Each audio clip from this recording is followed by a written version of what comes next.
different, but my dad was like, when my mum passed away, I remember clearly he was like, okay, I'm going to be your mum and your dad. And he was You were very young? Yeah, 5. Oh my goodness. There's like the need, you always want to fit in where you are, isn't it? Mm. You're like, I don't know, I'm not any different, like, just please accept me. I had that to some extent, but then, no, yeah, I'm really...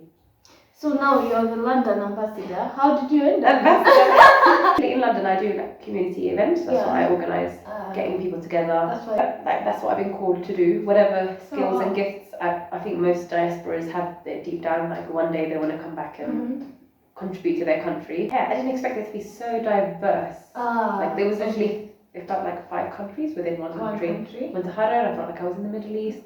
Went to Afar. I felt like I was in space. How is the Ethiopian community in London? Quite big. Oh wow. Bit divided now. Oh, because of the conflict. Yeah. Because it's a very tricky place to say the people are very friendly and very welcoming. Then on the contrary, they're not really. like there's a whole fight going on. This is very true. What does he think about now your frequent return to He thinks I'm crazy. Oh. I talk about him in my, like, I do stand up. I talk about him a lot. You do stand up. Give us what? You put me on the spot today, you know? I have a very intimate question. Uh-oh. Hi guys, welcome back to my channel. Today I'm excited to host another Buna with Desta with an exciting guest. Oh my goodness, this one you will love because we just admitted friendship 2 minutes ago. Rafiki for life. Yeah. Okay. Guadenga. Okay, forgive me. Yeah, we are having our Buna. As we enjoy this episode, hit the like button, subscribe, and let's have the conversation going. Welcome. Thank you, Desta. Yeah, I should have started this with like Salam Nachu, so that I can be like Salam. Oh, I get that all the time. I'm like, Salam. No, my name is Salam. Oh, please introduce yourself. Salam name. I am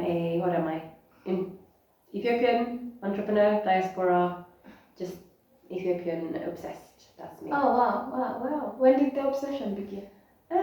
Pretty much from birth. Like my dad, there was a bunch of us that grew up in Sweden, and he like instilled Ethiopianness in us, teaching us Amharic, making sure we knew our heritage. And we would have like cultural dance nights. Okay.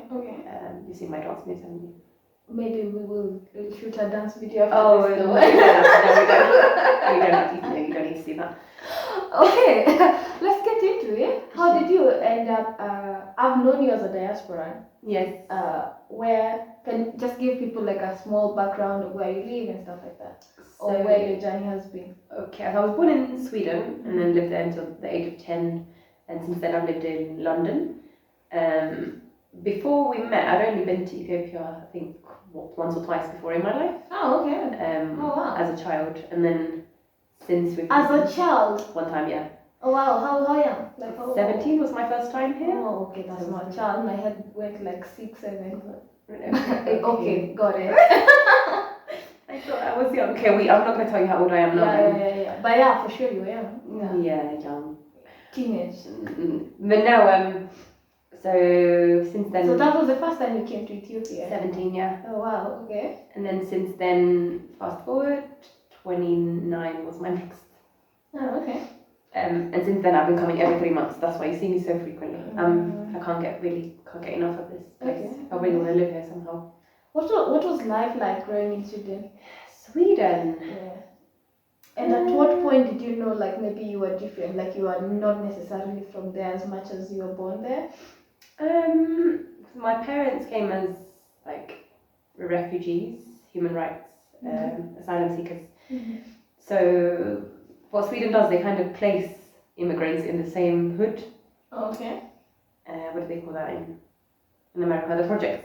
So I was kind of always around other black people. It was only until like growing up then I realized, okay, I'm a minority. So schooling, still you were with black people? Yeah, most of my youth, yes. Okay. I can't just black people, like most refugees, immigrants. And then growing up, yeah, I kind of know. Only when you go outside of the city, people make you feel like, okay, you're not one of us. That's where you get the racism. Okay. So just maybe just stay in the main cities. Oh, okay, that's nice. At least you grew up feeling. Also, one thing I appreciate with you is the fact that your parents really instilled identity and being like you're Ethiopian, and still even if you're far away, you get to learn like Ethiopian things. Because I feel like that's something that people lose when they grow up out of where they come from. Something like this. Definitely, it's very common. Yeah. Because there's like the need, you always want to fit in where you are, isn't it? You're like, I don't know, I'm not any different, like, just please accept me. I had that to some extent, but then, no, yeah, I'm really... So now you're the London ambassador. How did you end up? Ambassador? Guys, we hung out with her and everyone from London met her. She's a pro-London diaspora Ethiopian leader. Did you have like a seat, like a chair lady in the diaspora of the ones living in the UK? I don't think so. Sorry. But Sorry. maybe one day. That's something to aspire to. I mean, definitely in London I do like community events. That's what I organise, getting people together. That's why you know many people. Yes. I love it. I love you meeting people that you know from out there here in Ethiopia. Have you noticed that? Yes. I don't even... Yes, I did. Oh, okay. Yeah, like several people that also from your socials as well. Oh, yeah. It's just right now a lot of Londoners happen to be here. Yeah. Okay, so tell me, how did you end up from Sweden to London? Sweden to London. Age of 10, I remember being really upset, like, and my dad, like, how can you take me away from my community? This is where I belong. He went because he wanted to further education, get a university degree and things. Yeah. And now looking back, like, I'm so grateful he did. Thank God he did. Like, this is what I love London and what it stands for and all the people. So yeah, that's how I moved against my will. Okay. And then, did you embrace it or you were still in denial? So I couldn't speak English when I arrived at age of 10. Couldn't speak a word of English, and there they were. They put me straight into literally a rough area in London. What were you speaking then? Swedish. Okay, you can speak Swedish. Yeah. Okay. Nice. So yeah, I learned English very quick within 6 months. It was beaten into me. Wow, nice. Literally. Sometimes it's good to be put in the boiling pot and then you have to adapt. Yeah. So that's kind of how it went from there. And then continued studying university. I did architecture. Oh wow. Wow, how have I never contemplated you did architecture? Anyway, you came to Ethiopia at 17. How was that? 17. Oh, I mean, I fell in love immediately. My dad took me to his village where he lives. I remember wasn't really that impressed with Addis. I was like, okay, 1 week that's fine. He took me to the village. I said, Dad, this is where I need to stay. So he came back to Addis and he left me up there. What caught your attention over there? I don't even remember. I don't know. Maybe people. People were so sweet, sweet, so friendly, Yeah. so sweet. Like they give you whatever they have, and I just felt really home there. Oh, okay. So I stayed there for like 6 weeks by myself. Oh wow. And then came back crying. Did you feel different? When I came back? Yeah, because I'm imagining you can't. Were you speaking Amharic by then? I mean, I've broken Amharic, yeah. I try. I can understand everything. Okay. I did just really like it. I arrived quite fat, went there, and I think I became like the Ethiopian that I was supposed to be. Oh, like wow. how I was supposed to look. This is where you were supposed to be living all your life. Yeah, it's very strange. I can't explain it. Wow. But now I have to say, a love for this country has really grown that now you come so often. Yeah. What would you say about that? The What country's has inspired that desire for you to even visit more often? just like the sense of belonging here. Like I know that that's what I've been called to do. Whatever skills and gifts, I think most diasporas have it deep down. Like one day they want to come back and contribute to their country. Yeah. So that is like a really strong urgency that I have. Every time I come here, I'm like, okay, this time I need to get information about this, that. Then it never happens. Okay, time's out. I have to go. Come back again. Try again. This time I'm going to meet you, and you're going to tell me how to do this. Yeah. It's not very easy to get things done here, as you probably know. Would you say that has been your biggest challenge? Because I get this a lot in terms of things go slower than you even expect. Yeah, like you can't. Outside, I can plan to do 5 things in a day, and it will happen. And here, the traffic and maybe the bureaucracy is hard to get things done. You think it's one task. For example, go to the immigration office, and then you get sent to like 5 other people just to get the one thing done. I know, Next thing you know, the day's gone. Now they're on lunchtime. They're gone for 2 For hours. 2 hours. Wait, where have they gone? The whole office is closed. Just those things I struggle Do you with. have one that is like a disappointing scenario that you have gone through? After going through all of that and then losing my ID card. Oh my goodness! Yeah, that was quite painful. So what happened? I tried to leave the country because I came in with it and then I left the country without it. So they were kind of interrogating me a little bit. Yeah. Like I was doing something sketchy. So yeah, no, it's fine. I just paid my way out. It's all good. Here I am with a new ID card. I'm not gonna believe Thank that. goodness. Yeah. Wow. That's amazing. So what would you tell someone that is looking, because as you've said, diasporas have like this desire to come back and do something for the country. What inspiring word or what encouraging word would you tell another person that is a diaspora that is watching this and maybe has not stepped their foot in back to their country, maybe Ethiopia, or they are uncertain? What would you tell someone like this? Ooh, just do it. Book the flight. Honestly, you're not going to regret it. Okay. Everyone knows someone that's kind of doing what they want to do. Okay. We're going to go later. So I would say establish your network and like get to know as many people as possible. And don't be afraid to like take risks.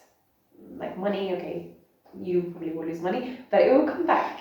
It's not very inspirational, is it? Okay, wait, start again. It's okay. It's part of the truth. It's good to be prepared. Okay, yeah, your foreign currency will go a long way here. Your foreign currency Yeah. will go a long way here. So, That's really nice. So yeah, you don't really have a lot to lose. I was quite lucky because I went, when I came the second time, I met that YouTuber then. Yeah. So I kind of explored the country with him. But I recommend everyone to do that. Just to see the country. see the country. Did it change your perspective or something? Yeah, I didn't expect it to be so diverse. Like there was literally, it felt like 5 countries within one country. Went to Harar, I felt like I was in the Middle East. Went to Afar, I felt like I was in space. Went to Ober Valley. I was like, is this even Ethiopia?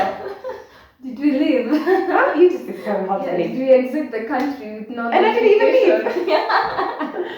I know, Ethiopia is very diverse and it's big as well. Yeah. And I'm sure within that you'll find like what it is that you would want to contribute to. Everyone has a gift or a skill. Okay, that's really nice.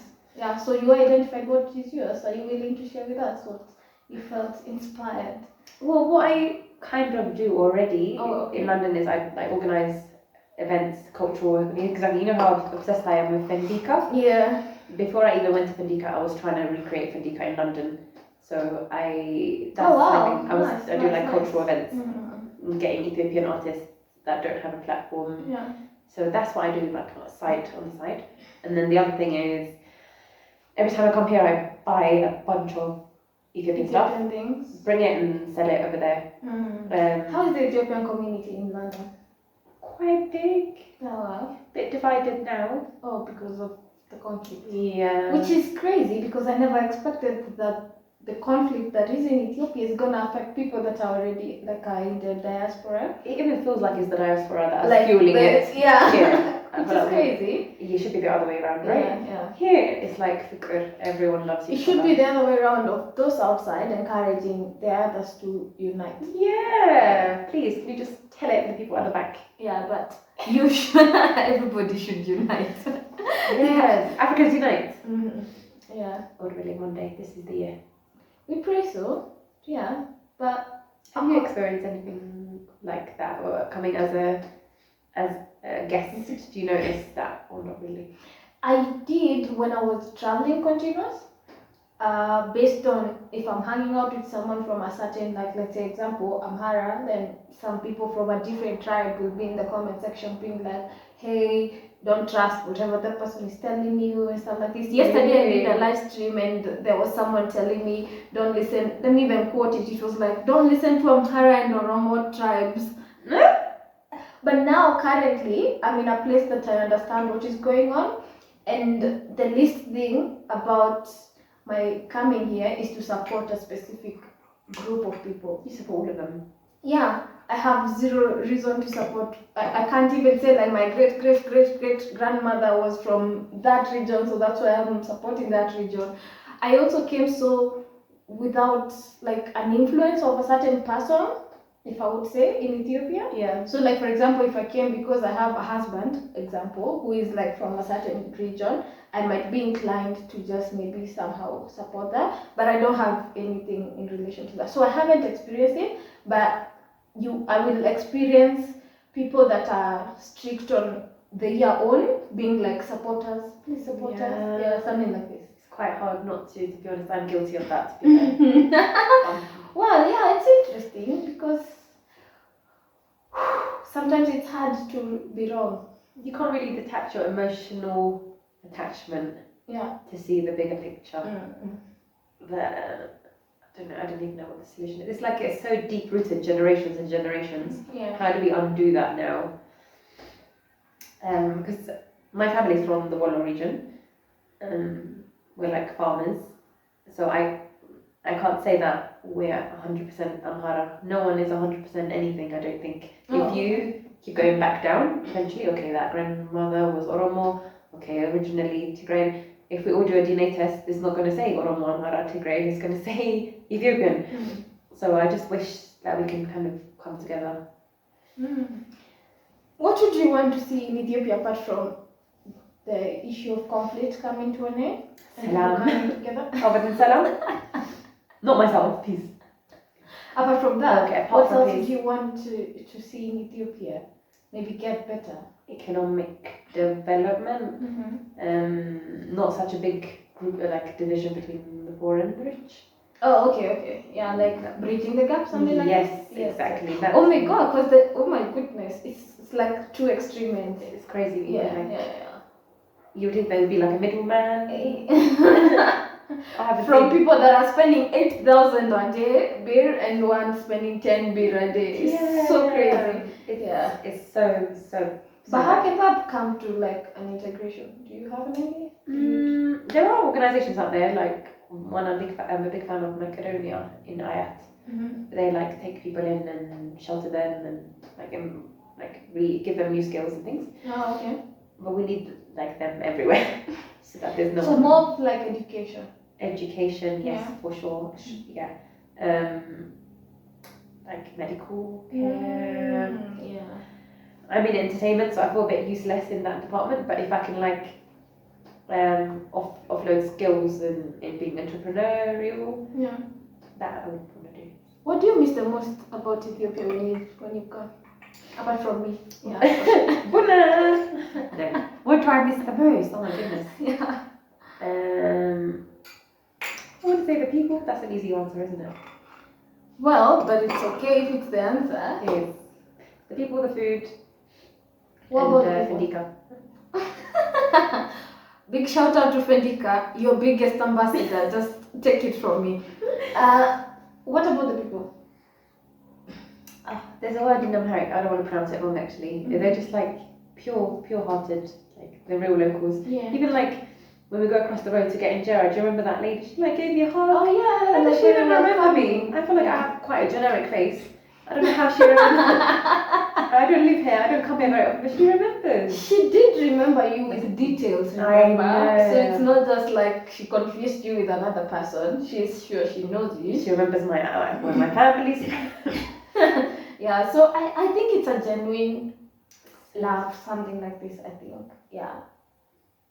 Well, where I feel like I wish this was translated to everybody, like not just, I don't know, because it's a very tricky place to say the people are very friendly and very welcoming. Then on the contrary, they're not really. Like there's a whole fight going on. This is very true, you're right. Okay.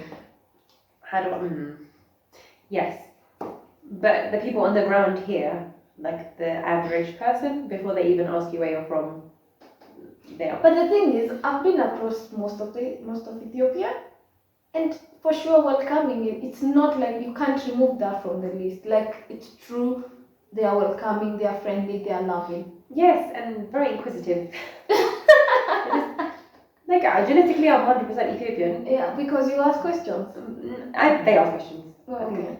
I think I blend in fairly well, but a few minutes of walking in, they're like, "Hey, where are you from?" What? I'm from here. What do you mean? So they're like genuinely just want to know where you're from, where you come from, what do you do here and things. But for me, coming from London, that's a bit of a culture shock. Yeah, for Because sure. like, because like what you're like, intruding in my business. Yeah. You know, street mentality. You don't say where you live. Yeah. Like, oh, who are you staying with? I know. Do you know the funny thing is? I found myself asking someone that I live close by. When I exit, they're always like, "Where are you going? Where are you going?" Sometimes I'm like, "Are you my dad?" Which is almost like rude, but now we've made it a joke. So you like, just tell him. Now it's a joke. Like, "Are you my dad?" And then we laugh about it and we go. Where are you going? Because how is it? Every day I can't be reporting to you what I'm doing. But I get it. It's coming from a place of love and concern. Yes, exactly. I do appreciate it. Especially when I went to the rural area. Yeah. I like walking. I know that's not very common here. Yeah. And I think I like walking too. I love walking. Yeah. And I grew up with a single dad, so I kind of had to walk his speed. So I think now I walk like a European man, which already is quite strange.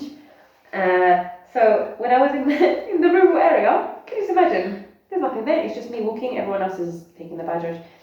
Next thing I know, the whole village is kind of slowly gathering to me. They're like, "Are you okay?" Really? Yeah. Oh my goodness. You're alright. We'll just confirm. Did they? Oh. Yes.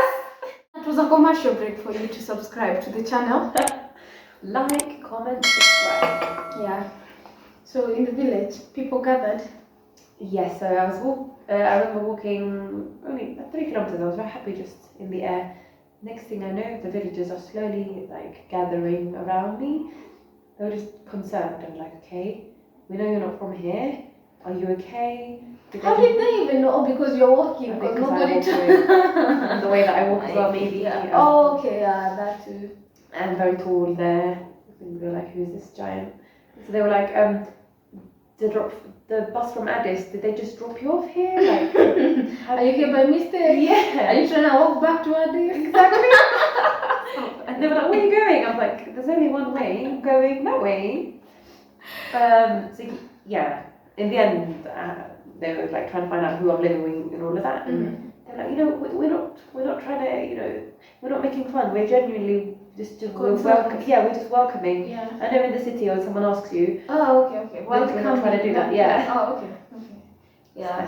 Sometimes it's hard to differentiate between people that are genuinely interested to care about you, and especially for me, tourists that will be after the end of the game, "Hey, give me some money." Oh yes. Yes, because they will both appear with the same. This is true. You cannot know this is the difference between someone who's by the end of the day they're interested in gaining something from me. But I have to say, even those are not as aggressive as other places that I've been to. When they ask money at the end. Yes. Of which, if I had a good experience, I'm always like, "Okay." Here they're quite soft. Thank you very much. Yeah. You just But if you away. meet the generous, pure people that were just honestly wanting to show you something, or they were just interested in you, they will not ask you for, even if you offer, they will say no. Yeah, that makes me just want to give it even more. Yeah. I find myself shoving money in their pocket. Very Ethiopian. It's like some reverse psychology shit. Oh, am I allowed to say that? No, it is not some. No, I think it works that way. They don't ask money. They never even expected it, and then by default, I feel like I should. Yeah, well, I guess follow your instincts at that rate. So I have a question. How was it growing up with a single dad? Because it's not a very common thing. It's more common for single moms than single dads. Or for Africans. Is that what you mean? Clarify. How was it? I don't know anything different, but My dad was like, when my mum passed away, I remember clearly he was like, okay, I'm going to be your mum and your dad. And he was You that. were very young. Yeah, 5. Oh my goodness. So he never like remarried. Okay, it's okay. Yeah. So he never like remarried or anything for like the next 15 years. Mm-hmm. And yeah, I remember he was like, he had to like plait my hair, you know, this Oh afro. my goodness. This is I don't know how he got amazing. that. Yeah. He was like that dad, so gentle, generous. I have a very intimate question. Uh-oh. Well, but how did he educate you about your periods and what you should do? No. Yes. I don't have periods. I don't know what she's talking about. Oh yeah. Oh sorry. That happened around this area. Yeah. No, he definitely did not. I don't even know how I had to teach myself that. Yeah, no. Because the first thing that I always think about when I'm thinking about a single dad, but I think it's also because of the content part being consuming that there is more awareness of men to understand some of these things that women go through. And I've also like seen some form of like prank where like the mom will pretend they're not there, then they tell the girl that is like young to pretend they started their menses, and then the dad is there with this girl, and let's see what the man will do. What does the man do? Most of the time they are calling the wife. They're like, hey, there's an emergency. Oh, yeah, no, I've never even spoken to my dad about that. Okay. But I will ask and we'll record it for you, no problem. But that's really good effort of like your dad plaiting your hair, because I don't even think my dad knows anything to do with hair and stuff. I don't think there was like YouTube and things back then, so Yeah, you must have wasn't. just worked it out. Yeah, that's good Single effort. That's a lot. Yeah. Oh wow, salute. Kudos to your dad. And also he Thank taught you. you Ethiopian things. Wow, that's amazing. My dad is my like #1 hero. Oh wow, shout out to your dad. Shout out. Shout out to Father. Is that what you call him? Father, yes. Father. So has he come back to Ethiopia before? Okay. Since then, twice I think, yeah. Since the first time. Okay. What does he think about now your frequent return to He thinks Ethiopia? I'm crazy. Oh my goodness, So, really? the way that I deal with this is I just don't tell him where I'm going. It's easier for him. Just don't know. Okay. And I just go about my business. I don't want to stress him out, bless him. I talk about him in my, like, I do stand up. I talk about him in the You do stand up. Give us what? You put me on the spot today, you know? First, she asks a girl about her period. She says it's going to be completely easy interview. It's not. It's going to be easy. Period. Come on. If anyone that knows me see this, please. Why? It's things that happen to us. Yes. It's Yeah, true, so we true. should. These are some of the things that should be normalized, and No, like you're right. immorality. This should be normalized. No, you're right, yeah. This video should be sponsored by Pads. Company, something like this. Why are we even insisting on this topic? You! Done. Okay, anyway, yes. So I talk about my dad a lot, you know. I don't know about Kenyan dads, but Ethiopian dads are not very expressive. And because I was born in Sweden, I always insist on telling my dad how much I love him. He finds that very uncomfortable. Oh, okay. Yeah, so it's like goes. I just one of the jokes I say. I'm like, I love you, Dad, and his response is, thank you. And then My dad. really, did you say it? Especially my mom. I know she's gonna be watching this, but it's funny. Yeah, when I tell my mom I love you, she'll be like, it will rarely be I love you too, but I guess after saying this, she'll say I love you too. Oh. What does your mom normally say? I would think moms are more expressive. But you know, it's just more It's just like very uncomfortable for them. not like but now we've said it more.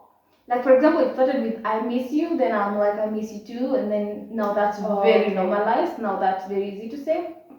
But I love you. As siblings, we say it, so it's easier to say in Swahili because you can include everybody. So it's not like. How do you say it in Swahili? Nakupenda ama nawapenda. I know. So you're telling everybody. Nakupenda. Nawapenda, bye. Nakupenda. Nakupenda is one person. Nawapenda is like many people. Okay. Yes. Nakupenda. So I find it less uncomfortable when I say nawapenda for everybody. I'm sorry, I came in through your joke and made it a whole serious story. So you just make it plural. So I should just say to my dad, I love you guys.